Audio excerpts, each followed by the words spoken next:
Have you heard of the Kyoto Protocol or Paris Agreement?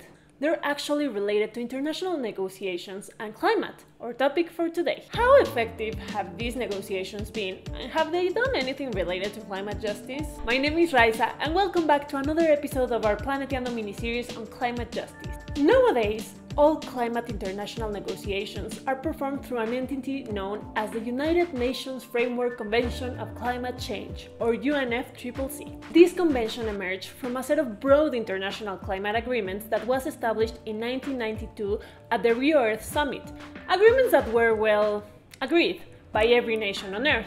However, it's important to notice that the treaty itself is not legally binding, which means no one has to actually do anything about it, not even very important and urgent things like setting any mandatory limits on the emissions of greenhouse gases. Instead, the UNFCCC compels countries to meet each year and try to reach meaningful agreements to lower global emissions and thus avoid inescapable death by increasing the average temperature of Earth to more than 3 degrees Celsius. These yearly negotiations are known as Conferences of the Parties, or COPs, and have been going on since the formation of the UNFCCC in 1992. Each time one of these meetings happens, it's a remarkable event. Everybody's celebrating, everybody's attending the world fairs that they have. They have world fairs? And by the time they're finished, world leaders pat each other on the back and they go back to do everything as usual. Each year, the same cycle repeats with some variations. For example, during the first COP in 1995, which some would say was the most ambitious one, the Kyoto Protocol was created with the idea to have compulsory targets and a concrete timeline to reduce emissions in developed countries through 2012. But surprise, surprise! These countries, like the United States, were not satisfied by this fact, and even after the protocol incorporated some of their demands, they did not ratify it. Let's take our second famous example of the COPs, the Paris Agreement from COP21. Unlike the Kyoto Protocol, which had a top-down approach compelling the parties to follow strict targets and timelines, the Paris Agreement was a more laid-back approach, more like, hey, we all want to reduce our emissions, but nobody's making anyone do anything that they don't like, no. Each one can decide their own targets in their own time. No worries, chill. This highlights something that critics of the UNFCCC have pointed out for a long time. The Convention's lack of enforcement capabilities is a vital impediment to it fulfilling its overall goal. And so we have many more examples in between. But taking a look at greenhouse gas concentrations in the atmosphere over the last 30 years, it would seem like the atmosphere doesn't run on good intentions. The Paris Agreement set a goal to limit the planet's average temperature to 2 degrees Celsius, while the United Nations Environment Programme's Emissions Gap Report of 2020 showed that current policy will make that temperature go over 3 degrees by the end of the century. However, to give it some credit, the UNFCCC has included some notions of justice within its guidelines. For example, by acknowledging that industrialized nations are largely responsible for the bulk of past and current GHG emissions, and establishing a principle of common but differentiated responsibilities and respective capabilities, or CBDRC.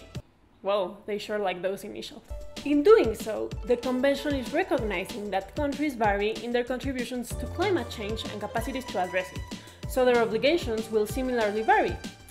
This also commits industrialized nations to assist developing countries in reducing emissions and coping with climate impacts, for example, by providing financial support for those least responsible and most impacted. In 2009, they committed to providing $100 billion in climate finance every year by 2020. And in 2018, the latest year for which good data is available, that number reached $80 billion. However, the 2020 emissions report that I mentioned earlier indicates that the annual cost of climate adaptation could rise from $70 billion today to $280 to $500 billion by 2050. And we are not seeing the funding levels keeping up with that pace, much less within the context of a pandemic. So, even though international negotiations try to incorporate some notions of climate justice in their word choices or through monetary mechanisms, the lack of actual commitment and actions show that we are still far away from actually achieving those goals. But there's another level in which the UNFCCC has failed to incorporate climate justice, and it's from the voices which are allowed to be heard within its walls. Increasingly, more and more activists, grassroots organizations, and representatives of those who are being most impacted by climate change are attending the COPs with the hope to push for faster and more meaningful actions. However, there's been pushback from the officials in charge of these meetings, including having the police throwing out those who want to have their voices heard. Considering all these issues, it's not a surprise that more and more people are turning away from the international arena in their search for effective solutions towards the climate crisis, focusing on smaller organizations, reducing emissions by sector, or more importantly, on organizations that also consider social justice in their actions. That's all for today. Make sure to check out the other videos in this mini-series and leave us a comment with your thoughts on international climate negotiations. Do you think they work or not?